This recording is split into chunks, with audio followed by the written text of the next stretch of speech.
Welcome to Hands-on C. I'm Dr. Chris Jameson, and I'll be your guide as you master the C programming language. Throughout this course, you'll work with, edit, modify, run, compile over 500 C programs. Quite frankly, this is the best possible way for you to learn C.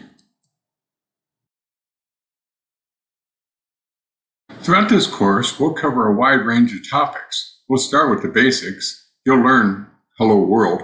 Then we'll look at variables. You'll learn that a variable stores a value of a specific type, and that the type defines a set of values and a set of operations that can be performed in a variable.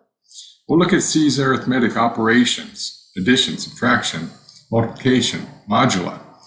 We'll learn that printf is a function that allows us to display output to the screen. We'll look at C's conditional operators. They allow us to make decisions within our programs. The if statement, the if-else statement, C's switch statement. Then we'll move on to iterative or looping constructs, the while statement, the for statement, the do while statement. You'll learn that programmers make their code more readable by defining constants and macros. Then you'll learn that an array is a data structure that allows us to store multiple values of the same type. Arrays make a big impact on a C programming language, particularly with character strings. Programmers will often take a big complex program and break it into smaller pieces called functions. From day one, you'll be working with C functions. The main program in C is a function. You'll learn to pass parameters to functions, return values from functions. With that knowledge in hand, we'll drill into the standard C library functions, which are built-in functions that C provides for you that you can take advantage of in your programs to write code quickly. Then we'll move on to strings. C provides a powerful capability through character strings, and we'll learn how to deal with strings using arrays as well as pointers. Don't let the term pointers scare you. By the time we're done, you'll be very confident and you'll make extensive use of pointer operations within C. With your knowledge in hand, we'll revisit the C standard library, and then we'll start drilling into pointer operations. You'll learn that a pointer is an address of a variable in memory. It's critical to use pointers when we want to change a function's value, when we want to build dynamic lists. We can pass pointers to functions to even increase the functionality of our programs. And so we'll look at pointers from the basics all the way through the complex. You'll find that pointers, after you've worked with them a little while, are actually very easy. Then we'll create our own standard library for string manipulation, and we'll do all that using pointers. So you'll see 30 to 50 different functions that manipulate strings using pointers. By the time you're done, you'll be able to do pointer arithmetic in your head. We'll then learn that a structure is a variable that can store multiple values of different types.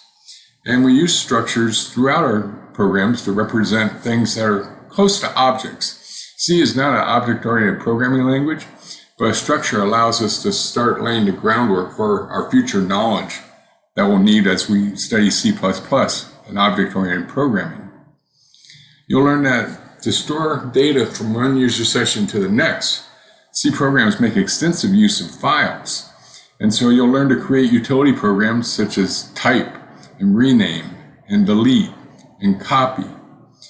And when you run these programs, you'll pass parameters to them from the command line, the files that you want to work with.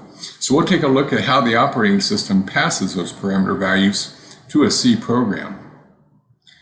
Next, we'll take a look at I/O redirection, which allows us to take a program's output from the keyboard or the screen and redirect it to another program using the pipe operator, or to a file or from a file using I/O redirection. When you store information in arrays, one of the common operations you must perform is to search for a specific value, or to sort the arrays into a specific order, ascending or descending. We'll build our own searching and sorting routines so you can see the algorithms and learn to apply them in your own applications. And then we'll also take a look at the standard search and sorting routines that are built into the C programming language. Finally, we'll learn how to allocate memory dynamically. We're going to use pointers again. And we're going to create singly linked lists, doubly linked lists, binary trees, and data structures that grow based on the needs of our application. So hold on, this is going to be exciting. We're going to cover a ton of material and you're going to see a ton of programs in the process. So how will you learn C programming? We're going to use over 500 hands-on C programs. You're going to edit them, you're going to modify them, you're going to extend them, but from day one you'll have them all available to you. C is a complex programming language. It's a very powerful programming language, but we're going to take a look at it one bite at a time. So to create a C program, you're going to need a program called a C compiler. The good news is there's many free ones to choose from, and there's even web-based compilers, which I like because we can cut and paste all the applications that you're going to see in this course directly into them. So whether you're running a Windows on a PC, a Mac, or Linux, it's just a matter of cutting and pasting the applications. So for each program, in less than 10 seconds, you can have it up and running in a C compiler on your screen. So if you give me 30 minutes to an hour a day for 2 weeks, you're going to have mastered the C programming language. So what you'll find, each lesson is going to present key C topics. Within those lessons, you'll find an optional quiz. You don't have to take it, but you can, just to test your mastery. You're going to have the source code for over 500 programs so you can cut and paste and put into immediate use. And you'll find discussion on the best programming practices. There's lots of ways to do things in C, and we'll talk about your best approaches. So I like to say you can't learn to code without coding.